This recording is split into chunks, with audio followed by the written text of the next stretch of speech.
چلیے بسم اللہ الرحمن الرحیم۔ آج انشاءاللہ تبارک و تعالیٰ 132 سے پڑھنے کی کوشش کریں گے۔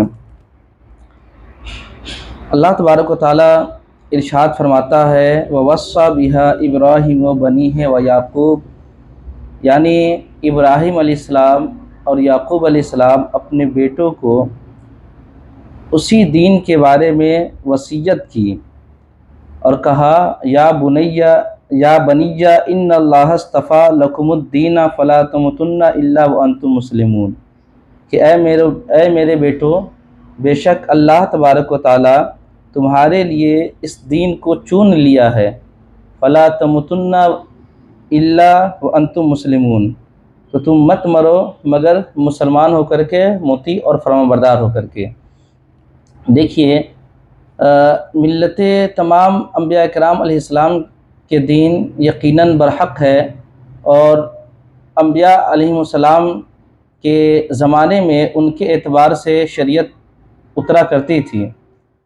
ان تمام ادیان میں ملت ابراہیمی یعنی حضرت ابراہیم علیہ السلام کا جو دین ہے، یہ دین کافی اہمیت رکھتا ہے۔ تو یعقوب علیہ السلام اور ابراہیم علیہ السلام اپنے بیٹوں کو وصیت کرتے ہیں کہ اے بیٹو، بے شک تم جو ہے نا، اللہ تبارک و تعالیٰ نے تمہارے لیے اس دین کو چن لیا ہے۔ دیکھیے یہاں پر اللہ کے نبی حضرت ابراہیم اور یعقوب یہ دونوں اپنے بیٹوں کو نصیحت کرتے ہیں، کس کے بارے میں؟ دین کے بارے میں۔ اس سے پتہ کیا چلا کہ دین کی اہمیت اتنی زیادہ ہے کہ آپ اپنے بیٹوں کو، بال بچوں کو کسی چیز کے بارے میں بتائیں یا نہ بتائیں، لیکن آپ اپنے بچوں کو دین کے بارے میں ضرور بتائیں۔ اس لیے کہ دیکھیں آپ، دین ایک ایسی دولت ہے نا، اس دولت کے مقابل میں اگر پوری دنیا کی دولت بھی مل جائے تو یہ کیا ہے؟ بیکار ہے نا۔ مثال کے طور پر فرعون کو دنیا کی کتنی ساری دولتیں اس کو نصیب ہوئی، لیکن اس کے اندر ایمان نہیں رہا، ہے نا، تو پھر کیا ہے؟ دنیا کی پوری دولتیں سب کے سب کیا ہے؟ بیکار ہے۔ تو اپنی بیٹوں کو، اپنے بال بچوں کو آپ کسی چیز کے بارے میں نصیحت دے کرے چاہ نہ کرے، لیکن ایمان کے بارے میں ضرور نصیحت کرے کہ بچوں اپنی دین کی حفاظت کرو، اپنی ایمان کی حفاظت کرو۔ اس لیے کہ جب بچہ اپنی ایمان کی حفاظت کر لے گا نا، تو یقیناً جانے اس دنیا میں بھی کامیاب ہو جائے گا اور آخرت میں بھی کامیاب ہو جائے گا۔ دوسرا یہ کہ آپ اپنے بچوں کو نصیحت کرنا دین کے بارے میں، یہ حضرت ابراہیم علیہ السلام اور یعقوب علیہ السلام کی کیا ہے؟ سنت ہے۔ تیسرا یہ کہ دیکھیں یعقوب علیہ السلام، ابراہیم علیہ السلام اور کسی چیز کے بارے میں ابراہیم علیہ السلام، یعقوب علیہ السلام وصیت کر سکتے تھے، ہے نا، لیکن دین ہی کے بارے میں وصیت کیوں کی؟ آپ دیکھیں اس سے انسان جب مرنے لگتا ہے تو اس وقت اپنے بال بچوں کو بلا کر کے بتاتا ہے کہ بھائی وہاں فلاں جگہ زمین ہے، فلاں جگہ تمہارا گھر ہے، فلاں جگہ اکاؤنٹ میں اتنا پیسہ رکھا ہوا ہے، تم اس کو لے لینا۔ لیکن کبھی بھی شاید کسی کی زبان سے یہ نکلتا ہو کہ وہ اپنے بچوں کو دین کے بارے میں بتاتا ہو کہ دین کی حفاظت کرنا، ہے نا، اپنے ایمان کی حفاظت کرنا، شاید کہ کوئی انسان اپنے بچوں کو یہ نصیحت یا وصیت کرتا ہو، ٹھیک ہے نا۔ لیکن ابراہیم علیہ السلام نے اس چیز کو وصیت کر کے یہ ثابت کر دیا کہ دنیا کی دولت ایمان کے سامنے یہ کچھ نہیں ہے۔ اگر ایمان ہے تو پوری دنیا کی دولت کیا؟ مٹھی میں ہے۔ اگر ایمان نہیں ہے تو پوری دنیا کی دولت کیا؟ مٹھی میں تو ہے، لیکن کیا ہے؟ پھر یہ مٹھی میں رہنا کیا ہے؟ بیکار ہے، ٹھیک ہے نا۔ چلیے اور کہا فلا تموتن، اے میرے بیٹو تم مرو مت مگر ایمان کی حالت میں مرو، مسلمان ہو کر کے بنو، اللہ کی فرمانبردار بن کے مرو۔ ایسا نہیں کہ تم دنیا سے جا رہے ہو تو اللہ تبارک و تعالیٰ کے ساتھ شرک کرنے لگو، نبی کا انکار کرنے لگو، نبی کی شان میں توہین کرنے لگو، ہے نا۔ اگر یہ سب ساری چیزیں کرتے ہو تو پھر یہ کیا ہے؟ یہ پھر آپ کا دنیا بھی برباد اور آخرت بھی برباد ہے۔ دیکھیں حضرت ابراہیم علیہ السلام کے جو سب سے بڑے بیٹے تھے نا، یہ حضرت اسماعیل علیہ السلام تھے، جو حضرت حاجرہ رضی اللہ تعالی عنہا کے بطن پاک سے یہ تھے، اور ان سے 14 سال کے بڑے ان سے حضرت اسحاق علیہ السلام سے 14 سال کے بڑے حضرت اسماعیل علیہ السلام تھے، اور حضرت اسحاق علیہ السلام یہ سارہ کے پیٹ سے تھے، ہے نا۔ حضرت سارہ رضی اللہ تعالی عنہ کے بطن مبارک سے، اور حضرت اسماعیل علیہ السلام کا جو انتقال ہوا، وفات ہوا، تو 137 برس کی عمر میں ہوا، ٹھیک ہے نا، اور حضرت ابراہیم علیہ السلام کی جو وفات ہوئی وہ 89 یعنی 89 برس کی عمر میں ہوئی، ٹھیک ہے نا، اور حضرت اسحاق علیہ السلام کی جو انتقال ہوا وہ 180 سال کی عمر میں ہوا، اور حضرت ابراہیم علیہ السلام کے زمانے اور میرے آقا صلی اللہ تعالیٰ علیہ وسلم کے زمانے کا جو عرصہ ہے نا، بیچ کا جو عرصہ ہے، یہ 3000 سال کا عرصہ ہے، یعنی حضرت ابراہیم علیہ السلام کے بعد 3000 سال کے بعد میرے آقا صلی اللہ تعالیٰ علیہ وسلم دنیا میں تشریف لائے، ٹھیک ہے نا، اور حضرت ابراہیم علیہ السلام ایک ایسے نبی ہے کہ جن کی ذریت میں بڑے سے بڑے جو ہے نا اللہ تبارک و تعالیٰ نے ایک سے ایک جو ہے نا نبی کو دنیا میں مبعوث فرمائے، رسول کو بھیجا، اور حضرت ابراہیم علیہ السلام کی ذریت میں اولاد میں سے کئیوں نبی ہوئے، کئیوں رسول ہوئے، ٹھیک ہے نا، اور اس میں حضرت یعقوب علیہ السلام کا تذکرہ ہے۔ یعقوب علیہ السلام کا بھی نسب جو ہے نا حضرت ابراہیم علیہ السلام سے جا کر کے مل جاتا ہے، ٹھیک ہے نا۔ یعقوب علیہ السلام یعنی جس طریقے سے حضرت ابراہیم علیہ السلام نے اپنے بیٹوں اسماعیل اور اسحاق علیہ السلام کو وصیت کی ایمان کے تعلق سے، ہے نا، اسی طریقے سے حضرت یعقوب علیہ السلام نے بھی اپنے بیٹوں کو وصیت کی، ہے نا، اور یعقوب علیہ السلام کا جو انتقال ہوا وہ 147 برس کی عمر میں ہوا، ہے نا، اور یہ مصر میں انتقال کر گئے۔ آپ نے اپنے بچوں کو کیا وصیت کی تھی کہ آپ کو یعنی حضرت یعقوب علیہ السلام جب انتقال کر جائے، ہے نا، وفات پا جائے،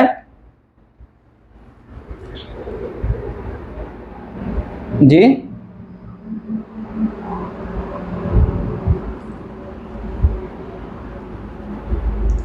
ٹھیک ہے نا، تو آپ نے یعنی حضرت یعقوب علیہ السلام نے، جی مولانا صاحب کچھ بول رہے ہیں کیا آپ؟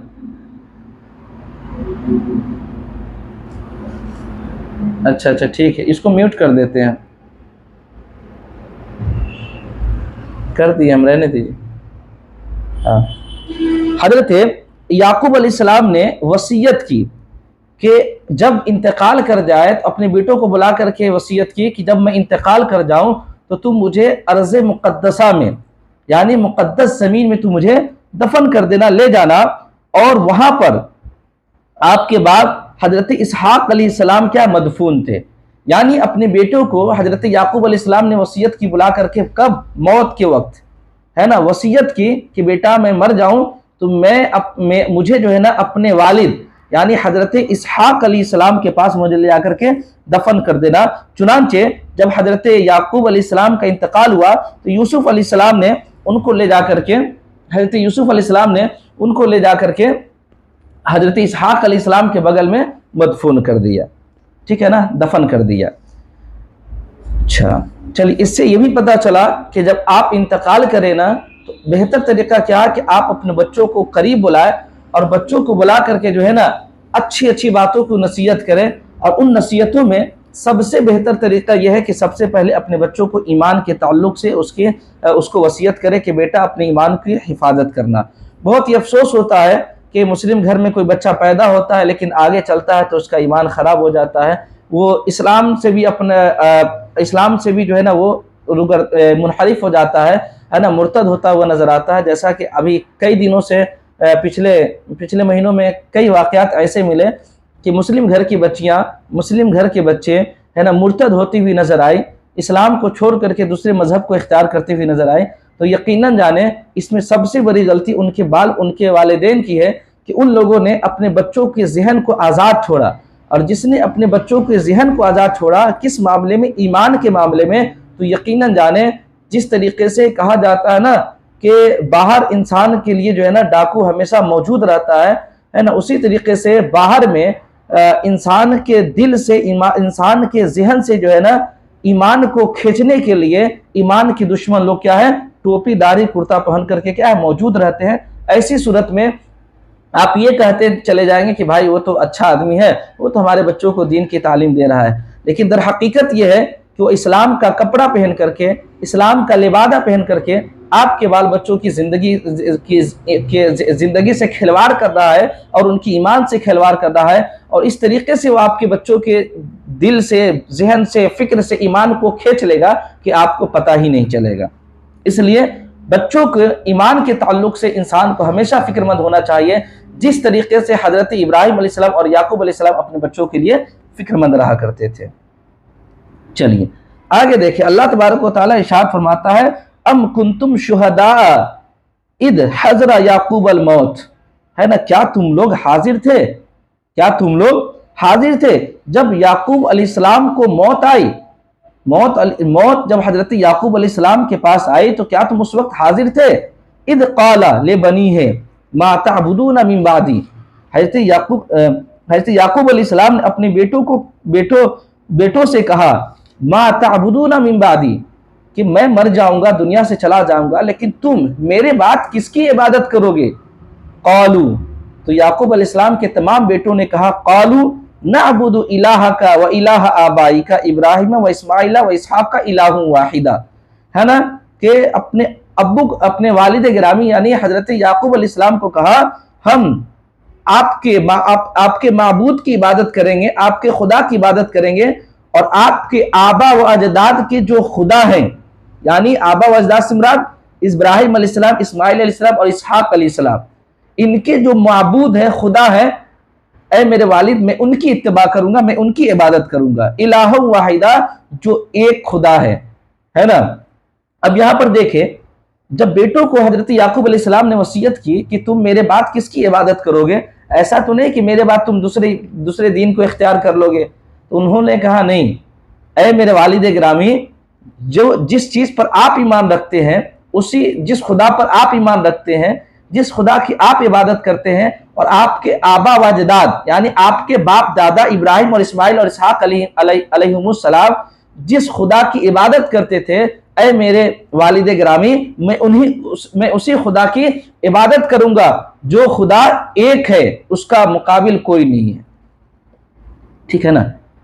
وَنَحْنُ لَهُ مُسْلِمُونَ، اور اس حال میں کہ ہم اسی کے مطیع و فرمانبردار رہیں گے، یعنی ہم مریں گے بھی تو اسی کے مطیع و فرمانبرداری کی حالت میں مریں گے، اور زندہ بھی رہیں گے تو اسی کے مطیع اور فرمانبردار بن کر کے رہیں گے، اسی کی عبادت کریں گے، اس کے علاوہ کسی کی عبادت نہیں کریں گے۔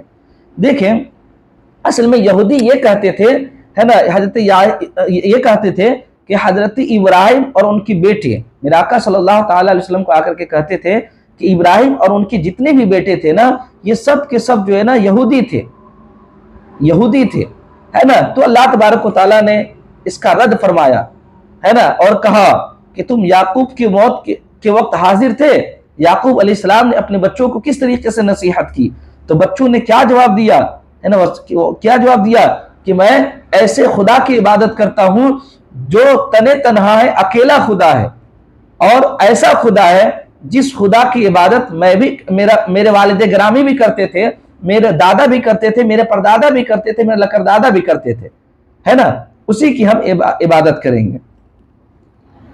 اچھا آگے دیکھیں، تِلْكَ أُمَّةٌ قَدْ خَلَتْ لَهَا مَا كَسَبَتْ وَلَكُمْ مَا كَسَبْتُمْ، ہے نا، تِلْكَ أُمَّةٌ قَدْ خَلَتْ، وہ امت گزر چکی، ہے نا، لَهَا مَا كَسَبَتْ، تو اس کے لیے وہ ہے جو اس نے کمایا، یعنی اس نے جو کیا اس کے لیے وہی ہے، اس کا بدلہ وہی ہے، وَلَكُمْ مَا كَسَبْتُمْ، اور تمہارے لیے وہی ہے جو تم حاصل کیے، وَلَا تُسْأَلُونَ عَمَّا كَانُوا يَعْمَلُونَ، اور تم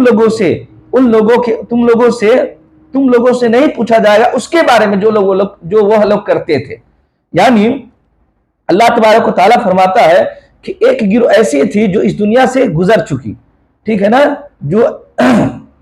جو یہودی تھے، جو توریت میں تحریف کرتے تھے، نبی کی عظمت کی فضیلت کے اس قدر دشمن تھے کہ توریت سے انہوں نے نبی کی شان میں جو چیز بھی اتری ہوئی تھی اس کو کیا کر دیا، نکال دیا، ٹھیک ہے نا، اور اس کے بعد وہ گزر چکی۔ تو ان لوگوں نے جو غلط کام کیا تو اس کا بدلہ بھی وہی ملے گا جو اس نے غلط کام کیا ہے، تو غلط کا بدلہ کیا ہوتا ہے، غلط ہوتا ہے، نگیٹو کا بھائی نگیٹو، ٹھیک ہے نا۔ اسی طریقے سے اب مسلمان جو کرے گا اسی کا وہی سزا ملے گا. مثال کے طور پر ہم اچھا کام کریں گے تو ہمیں اچھا اجر ملے گا نا, ہم غلط کام کریں گے تو غلط اجر ملے گا. بات سمجھ میں آ رہی نا؟ اور اگر آپ غلط کام کر رہے ہیں نا تو کل قیامت کے دن مجھ سے آپ کے بارے میں سوال نہیں کیا جائے گا کہ آپ نے ایسا کام کیوں کیا, نہیں پوچھا جائے گا. وہی اللہ فرماتا وَلَا تُسْأَلُونَ, تم سے نہیں پوچھا جائے گا اَمَّا كَانُوا يَعْمَلُونَ, جو وہ لوگ کرتے تھے. بھائی تمہارا کام ہے دین کی تعلیم کو عام کرنا, آپ کا کام ہے دین کی تعلیم کو عام کرنا, آپ دین کی تعلیم کو عام کریں بس آپ کا ختم, آپ کا کام ختم ہے نا. ہدایت پر میں نے بتایا تھا نا, اہدنا الصراط المستقیم, سورہ فاتحہ کی تفسیر میں نے بتایا تھا ہدایت دو طریقے کا ہوتا ہے نا. ایک ہوتا ہے اراء الطریق اور ایک ہوتا ہے ایصال الی المطلوب. اراء الطریق کا مطلب یہ ہے کہ راستہ دکھا دینا کہ بھائی تم کو یہاں سے مظفر پور جانا تو ڈائریکٹ روڈ پکڑو سیدھے چلے جاؤ گے, ہے نا.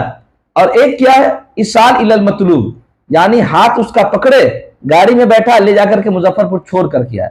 تو یہ ہاتھ پکڑ کر لے جا کر کے وہاں تک منزل مقصود تک چھوڑنا یہ انسان کا کام نہیں ہے, نبی کا کام نہیں ہے, بلکہ نبی کا کام, انسان کا کام کیا ہے کہ صرف اور صرف انسان کا کام یہ ہے کہ صرف اور صرف راستہ دکھا دینا ہے نا, اور ہاتھ پکڑ کر کے پہنچانا, مطلوب تک پہنچانا, یہ اللہ تبارک و تعالیٰ کا کام ہے. ٹھیک ہے نا. تو آپ کا کام ہے بتا دینا, وہ کرے گا یا نہیں کرے گا وہ آپ پر میٹر نہیں کرتا, یہ اس کا اجر اس کو ملے گا, اس کا ثواب و عذاب اس کو ملے گا. ٹھیک ہے نا. اچھا, میں نے اس سے پہلے بتایا تھا کہ بندہ جو کام کرتا ہے نا, اچھا کام کرتا ہے نا اور غلط کام کرتا ہے, تو بندہ جو کام کرتا ہے نا اچھا یا غلط, تو اچھا یا غلط کام کا خالق کون؟ اللہ تبارک و تعالیٰ ہے. لیکن بندہ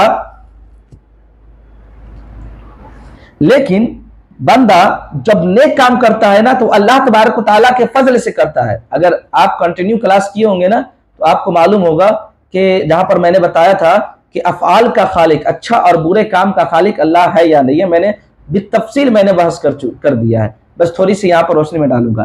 جو کام انسان نیک کام کرتا ہے نا تو وہ اللہ تبارک و تعالیٰ کے فضل سے کرتا ہے, لیکن انسان جو غلط کام کرتا ہے نا وہ انسان اپنے نفس کی بنیاد پر کرتا ہے. ٹھیک ہے نا. آخر دیکھا جائے تو اچھا کام اور غلط کام اس کا خالق اللہ ہے. ٹھیک ہے نا. لیکن بندہ اچھا کام کرتا ہے نا تو اللہ کے فضل سے کرتا ہے, اور وہ غلط کام کرتا ہے تو وہ اپنے نفس کی بنیاد پر کرتا ہے, خواہشات نفس کی بنیاد پر کرتا ہے. اور نفس کتنے طریقے کا ہوتا ہے؟ 3 طریقے کا ہوتا ہے, نفس امارہ, نفس لوامہ, نفس مطمئنہ. میں نے اس کی بھی تفسیر کر دی ہے. ٹھیک ہے نا. چلیے, تو اب انسان اچھا کام کرتا ہے, غلط کام کرتا ہے, تو انسان جب اچھا کام کرنے جاتا ہے یا غلط کام کرنے جاتا ہے تو جیسے ہی انسان اس چیز کا کسب کرتا ہے, حاصل کرنے کی کوشش کرتا ہے, ٹھیک ہے نا, تو اللہ تبارک و تعالیٰ اس چیز میں قوت پیدا کر دیتا ہے. ٹھیک ہے نا. اللہ تبارک و تعالیٰ کبھی بھی کسی بھی انسان کو غلط راستے کی طرف نہیں بھیجتا ہے, یاد رکھے. اگرچہ اللہ تبارک و تعالیٰ ہر چیز کا خالق ہے, اچھے چیز کا بھی خالق اللہ ہے, اور جو غلط راستہ ہے اس چیز کا بھی خالق کیا؟ اللہ تبارک و تعالیٰ ہے. لیکن اچھا انسان کام کرے تو اپنے اللہ کے فضل سے کرتا ہے, غلط کام کرتا ہے تو وہ نفس کی شامت کی بنیاد پر کرتا ہے, نفس کی بنیاد پر کرتا ہے, خواہشات نفس کی بنیاد پر کرتا ہے. اب انسان کسی بھی کام کرنے کو جاتا ہے, بھائی آپ کو معلوم ہے نا کہ بغیر اللہ کی مشیت کے ایک پتا بھی ہل نہیں سکتا. تو انسان غلط کام کی طرف جیسے ہی قدم بڑھاتا ہے نا تو گویا کہ کسب حاصل انسان کرتا ہے, جیسے ہی اس کو حاصل کرنے کی کوشش کرتا ہے اللہ تبارک و تعالیٰ اس کے اندر کیا طاقت پیدا کر دیتا ہے, پھر وہ جا کر کے اچھا کام یا غلط کام کرتا ہے. تو گویا کہ انسان کسب کرتا ہے اور افعال کا خالق کیا ہے؟ اللہ تبارک و تعالیٰ ہے. چلیے, قرآن مجید میں بہت ساری آیتیں آپ کو ایسے حدیث اس پر دلیلیں ہیں بہت ملیں گی آپ کو, ہے نا. چلیے, اچھا وہ بتانا میں نے وَلَا تُسْأَلُونَ عَمَّا كَانُوا يَعْمَلُونَ, اور تم سے اس کے بارے میں نہیں پوچھا جائے گا, ہے نا, جو وہ لوگ کرتے ہیں. یعنی اس سے پتہ کیا چلا کہ کسی بھی شخص کا گناہ دوسرے کے سر نہیں جائے گا. غور سے سنیں گے, بہت اہم بات ہونے جا رہی ہے. کسی بھی شخص کے گناہ کا وبال دوسرے کے اوپر نہیں جائے گا. ٹھیک ہے نا. لیکن قرآن مقدس میں دلیل یہ ہے کہ قرآن مقدس میں سورہ زمر آیت نمبر 7 میں اللہ ارشاد فرماتا ہے وَلَا تَزِرُ وَازِرَةٌ وِزْرَ أُخْرَىٰ, اور کوئی بوجھ اٹھانے والا کسی دوسرے کا بوجھ نہیں اٹھائے گا، کوئی بوجھ اٹھانے والا دوسرے کا بوجھ نہیں اٹھائے گا۔ تو اتنے صاف پتا چلا کہ انسان اگر غلط کام کرتا ہے نا تو انسان اس کا عذاب خود بھگتے گا، دوسرا جو ہے نا دوسرے کو اس کے عذاب سے کوئی مطلب نہیں، اس کے گناہ سے کوئی مطلب نہیں۔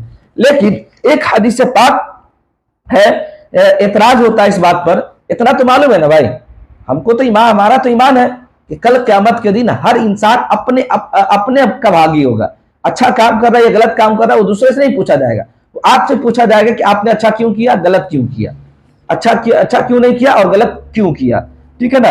لیکن یہاں پر ایک اعتراض ہوتا ہے، اعتراض کیا ہے؟ بخاری شریف کی حدیث ہے، حضرت عبداللہ ابن مسعود روایت کرتے ہیں کہ رسول اللہ صلی اللہ تعالی علیہ وسلم نے ارشاد فرمایا کہ جو شخص بھی ظلمن قتل کیا جائے گا اس کے خون کی سزا کا ایک حصہ حضرت آدم علیہ السلام کے بیٹے قابیل پر ہوگا، کیونکہ وہ پہلا شخص ہے جس نے قتل کا طریقہ ایجاد کیا، ٹھیک ہے نا۔ یہاں پر دیکھیں گویا کہ اگر کوئی انسان، اعتراض یہ ہوتا کہ آپ نے تو قرآن مقدس سے یہ بتایا کہ بھائی قیامت کے دن کوئی جو ہے نا کوئی نفس دوسرے نفس کا بوجھ نہیں اٹھائے گا، لیکن حدیث میں یہ ہے کہ اگر کوئی قتل کرتا ہے تو اس کا ایک عذاب ابراہیم علیہ السلام کے بیٹے قابیل کو بھی ملے گا، ہے نا۔ حالانکہ آپ نے بتایا قرآن مقدس کے مطابق ایک نفس دوسرے نفس کا بوجھ نہیں اٹھائے گا، تو بات سمجھ میں نہیں آ رہی ہے نا۔ تو دیکھیے میں بتاؤں آپ کو، اس کا جواب یہ ہے کہ دیکھیے ایسا نہیں ہے کہ ہم نے آپ کو قتل کر دیا تو ہم کو اس کا عذاب نہیں ملے گا، ہم کو عذاب ملے گا ہی، ہم کو اس کا عذاب ملے گا، ظاہر سی بات ہے غلطی ہم نے کی تو عذاب کس کو ملے گا؟ ہم ہی کو ملے گا۔ لیکن یہ جو غلط طریقہ اسلام میں جس نے رائج کیا اور اس کو دیکھتے ہوئے جس نے بھی عمل کیا، ان تمام کا وبال اس ایجاد کرنے والوں کو ملے گا، ٹھیک ہے نا۔ تو قتل کرنے کا ایجاد اسلام میں سب سے پہلے ابراہیم علیہ السلام کے بیٹے قابیل نے ایجاد کیا تھا، اسی وجہ سے قیامت تک جتنے بھی قتل و غارت ہوں گے ان تمام قتل و غارت کا عذاب اس قتل کرنے والے قاتل انسان کو ملے گا ہی، لیکن اس میں سے ایک حصہ جو ہے نا وہ قابیل کے حصے میں بھی جائے گا۔ کیوں جائے گا؟ اس لیے کہ اس نے اس چیز کو ایجاد کیا تھا۔ اب میں ایک اور چیز بتا رہا ہوں، آپ کا ذہن صاف ہو جائے گا۔ دیکھیے مثال کے طور پر ہم نے ایک موبائل ایجاد کیا، ٹھیک ہے نا، ہم نے موبائل ایجاد کیا، یہ ایک موبائل اچھا بھی ہے غلط بھی ہے، ایجاد کرنے والا کون؟ میں ہوں، ٹھیک ہے نا۔ اس ایجاد کرنے سے جتنے لوگ بھی فائدہ اٹھائیں گے، اچھا کام کریں گے، اس کا ثواب ہم کو ملے گا، اور جتنے لوگ غلط فائدہ اٹھائیں گے نا اس کا عذاب ہم کو ملے گا، اس کو بھی ملے گا، ہم کو بھی ملے گا۔ گویا کہ عذاب اس کو بھی ملے گا، کرنے والوں کو بھی، اور جس نے ایجاد کیا اس کو بھی ملے گا۔ اب اور ذہن کو میں واش کرنا چاہتا ہوں آپ کے، دیکھیے انسان اپنے اسٹیٹس پہ کوئی گانا لگاتا ہے، ٹھیک ہے نا، کوئی نعت لگاتا ہے، ٹھیک ہے نا۔ اب معلوم ہے نا ایک سے ایک ٹیکنالوجی سوشل میڈیا پر ایپ آ گیا ہے، واٹس ایپ آ گیا ہے کہ آپ کسی کی اسٹیٹس کو ڈاؤن لوڈ کر لیں، ڈاؤن لوڈ کرنے کے بعد اس کو اپنے اسٹیٹس پہ لگا لیں۔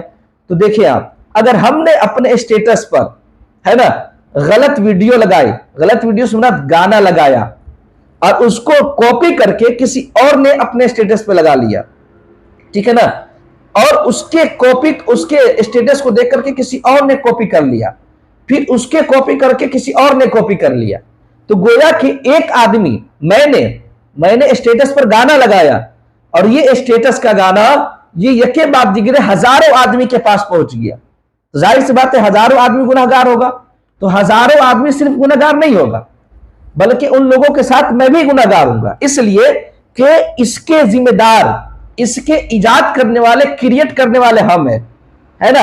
ان لوگوں کو بھی گناہ ملے گا اور ہمیں بھی گناہ ملے گا۔ بہت ہی افسوس ہوتا ہے ہماری کچھ لڑکیاں، ہماری کچھ بہنیں، اسلامک بہنیں ہے نا، سوشل میڈیا پر جو ہے نا اسٹیٹس پہ جو ہے نا اپنے ویڈیو کو پتہ نہیں کہ ٹک ٹاک سے وغیرہ سے بنا کر کے جو ہے نا کبھی ڈانس کرتے ہوئے، کبھی گانا کو لگاتے ہوئے اسٹیٹس پہ وہ لگا لیتی ہے۔ ارے نادان، ارے اسلام کی شہزادیوں، اگر آپ کے اس اسٹیٹس کو کاپی کر کے آپ بتائیں آپ کوئی فیس بک پہ ڈال دے گا تو آپ کا کیا ہوگا؟ آپ دنیا والوں سے ڈر رہے نا کہ فیس بک پہ ڈال دے گا تو ہماری بے عزتی ہو جائے گی، ارے آخرت سے ڈریے، اللہ سے ڈریے، ہے نا. کہ آپ نے اگر ویڈیو ایجاد کر دیا ہے نا، آپ نے ویڈیو کریٹ کر دیا اور آپ سے جتنے لوگوں کا ذہن گندا ہوا ہے نا، اس کے گناہ کا عذاب آپ کو بھی ملے گا. اسی طریقے سے آپ اگر اسٹیٹس پہ نعت لگا دیے، نعت شریف لگا دیے، کوئی اچھی چیز لگا دیے، تو اس سے جتنے لوگوں نے فائدہ اٹھایا، کاپی کر کے آپ کے اسٹیٹس کو کاپی کر کے میں لگا لیا، میرے اسٹیٹس کو کاپی کر کے اس نے لگا لیا، میرے اسٹیٹس کو کاپی کر کے اس نے لگا لیا. تو دیکھیں آپ نے ایک اچھا چیز اسٹیٹس پہ لگایا، لیکن وہ چیز بڑھتے بڑھتے کہاں تک چلا گیا؟ ہزاروں آدمی کو پاس پہنچ گیا.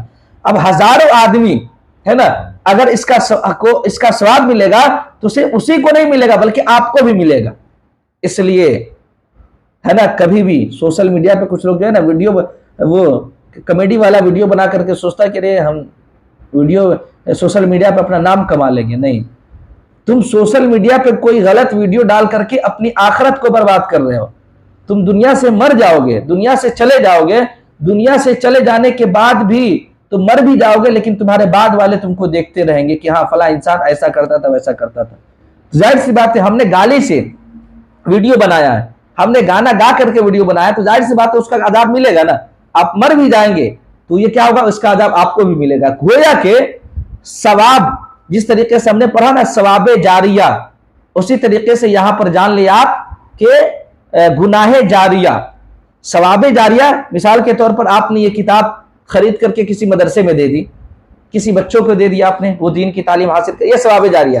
جب تک اس کتاب سے جو لوگ فائدہ اٹھائے گا ہے نا، اور اس کتاب کے علم سے دوسرے لوگ فائدہ اٹھاتے رہیں گے، اور اس کے علم سے دوسرے لوگ فائدہ اٹھاتے رہیں گے، یہ کیا ہے؟ اس کا تمام کا ثواب آپ کو ملے گا. یہ کیا ہوا؟ ثواب جاریہ ہوا.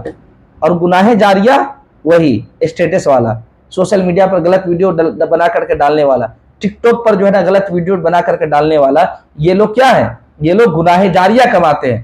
مر بھی جائیں گے لیکن ایک ایسا کام کر کے دنیا میں جا رہے ہیں کہ مر بھی جائیں گے تو ان کو گناہ کا سزا ملتا رہے گا. اس لیے خدا کے واسطے آپ ایسا ہرگز نہ کریں. آپ اپنے بچوں کو بھی اس چیز کی تعلیم دے کہ بیٹا اگر تم کو سوشل میڈیا پہ ڈالنا ہے نا، اگر یوٹیوب پر ڈالنا ہے تو اچھی بات ڈالو نا، نعت پڑھ کر کے ڈالو یا کوئی اچھی چیز ڈالو تاکہ دوسرے لوگ میسج لے. بھائی آپ کی ویڈیو کو دیکھ کر کے دوسرے لوگ کا ذہن گندا ہو رہا ہے تو اس کا گناہ آپ کو نہ ملے گا. آپ کی آخرت تو برباد ہو ہی رہی، دوسرے کا بھی برباد ہو جائے گا. ٹھیک ہے نا؟ چلیے ایک حدیث پاک سن لیں. حدیث پاک دیکھیں، امام صحیح مسلم کی حدیث ہے. حضرت ابن جریر رضی اللہ تعالیٰ عنہ روایت کرتے ہیں کہ نبی کریم صلی اللہ تعالیٰ علیہ وسلم نے ارشاد فرمایا کہ جس شخص نے کسی برے کام کو ایجاد کیا، جس شخص نے کسی برے کام کو ایجاد کیا، اس پر اپنی برائی کا بوجھ ہے. میں نے بتایا اسی کے مطابق حدیث ہے نا. اور اس کے بعد اس برائی پر عمل کرنے والوں کا بھی بوجھ ہے، یعنی مر بھی جائے گا تو اس کے گناہ کا عذاب اس کو بھی ملتا رہے گا. اور ان برائی کرنے والوں کے گناہوں میں کوئی کمی نہیں ہوگی. ہم آپ کے ویڈیو سے ہم غلط فائدہ غلط ہم ہو رہے ہیں، گناہ کا کما رہے ہیں نا، تو اس کا عذاب ہم کو بھی ملے گا. ہمارے گناہوں میں کوئی کمی نہیں ہوگا. ٹھیک ہے نا؟ گناہ جو ہمیں مل رہا ہے اس میں ہمیں کوئی کمی نہیں ہوگی، ہے نا. اور آپ کو بھی اس کا عذاب ملے گا، ہے نا. اس لیے ایسی کوئی چیز کر کے جائے اس دنیا سے تاکہ مر بھی جائے تو وہ ایصال ثواب یعنی ثواب جاریہ ہوتا چلا جائے، اور ثواب جاریہ ہوتا چلا جائے، گناہ جاریہ نہ ہو.